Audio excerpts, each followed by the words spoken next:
So I just wanted to give you a quick update on the conservatory and what's happening with the cucumbers, and they're just coming to an end now. So I'll show you what I like and what I'm replacing them with. So it's a slightly sad day today because these cucumbers that have been with me for a long time now, probably April time, I think maybe when I planted them, I'll put the actual dates up in a second, are going to go. Now I did have two plants up here, and I took one out about a month ago, but this one, can you see the trailing vine? I must have taken off this plant and this plant now probably between 60 and 100 cucumbers off these plants, and they're struggling now. They're getting a bit old. As I say, the vines are very long. They are still throwing out cucumbers, but I think I need new plants.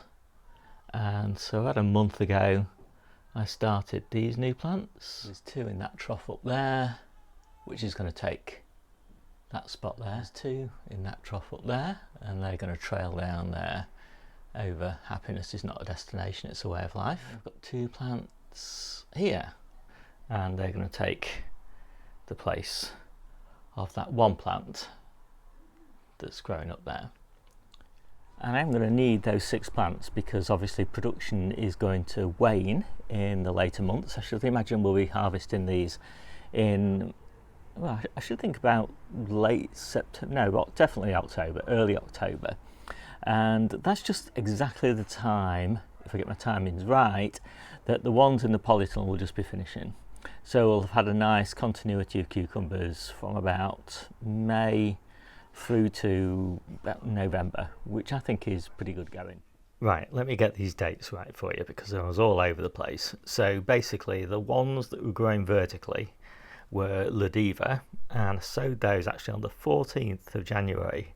I don't know what I was thinking sowing them so early, but anyway, I did that, planted them out just over a month, 6 weeks later in the conservatory. I grew them in the conservatory all the time. The conservatory never drops below 50 degrees Fahrenheit, and that's pretty key when you're growing cucumbers. And the first harvest out was the 23rd of April, so that's pretty good actually.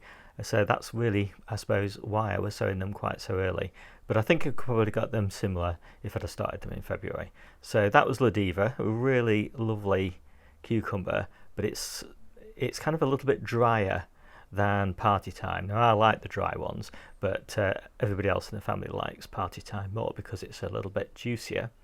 So these were sown 20th of February. Now these are the ones that were trailing down and going kind of across the conservatory on that bit of string.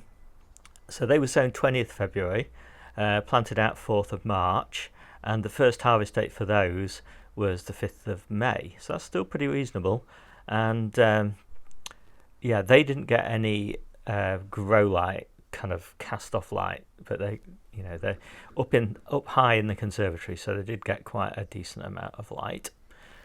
And then the next one, Party Time, and I think I did Lytham at the same time as this actually.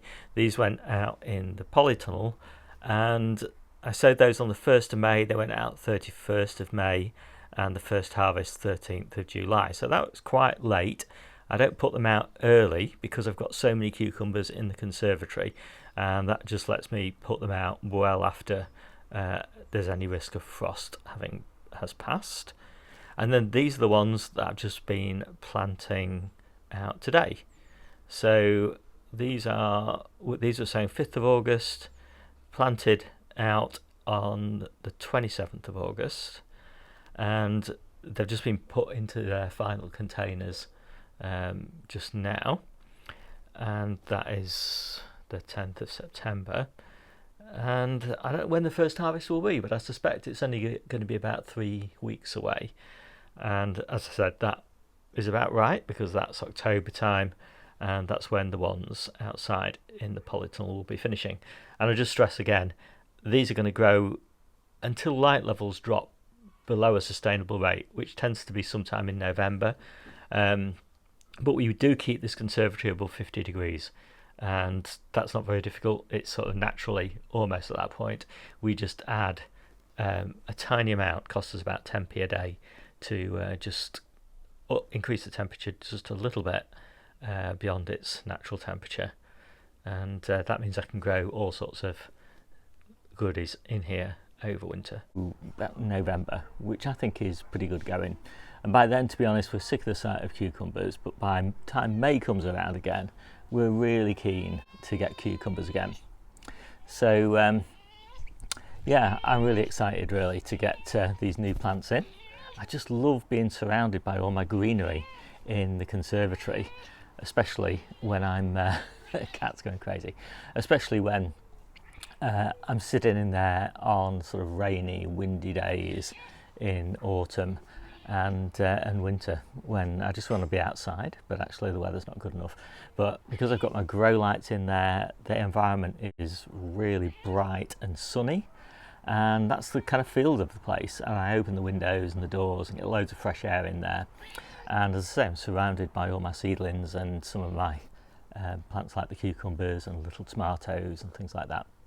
So it works really well. So if you want to know more about the way that I grow cucumbers, then take a look at the individual growing guide section of my ebook and scroll down, not surprisingly, to cucumber. And I am by no means an expert in cucumbers, and so although this is a fairly useful guide to growing cucumbers in general, it really focuses on growing them early and late. Anyway, I go through the life cycle of cucumbers, sowing and harvesting periods, kind of harvest profiles for different sowings, different locations for sowing them, and as I said, all the dates and things for sowing them in my conservatory, as well as the polytunnel, etc. I don't grow them outside, so I don't give any advice about that, because I only write about things that I do. How to sow, pricking out, potting on, spacing and all of that sort of thing, watering, feeding, storing them after you've harvested them, not for long. I don't cover pests and diseases because basically I have very few of those, so I just refer you to the RHS for that. And there's some associated videos and some articles that I found quite useful. So that's it. And you can find the link to my ebook in the description, but you can also just go to gardening-ebook.info. So I hope you like this quick video. My name's Steve, this is the Seaside Kitchen Garden and Allotment channel, and I'll see you soon.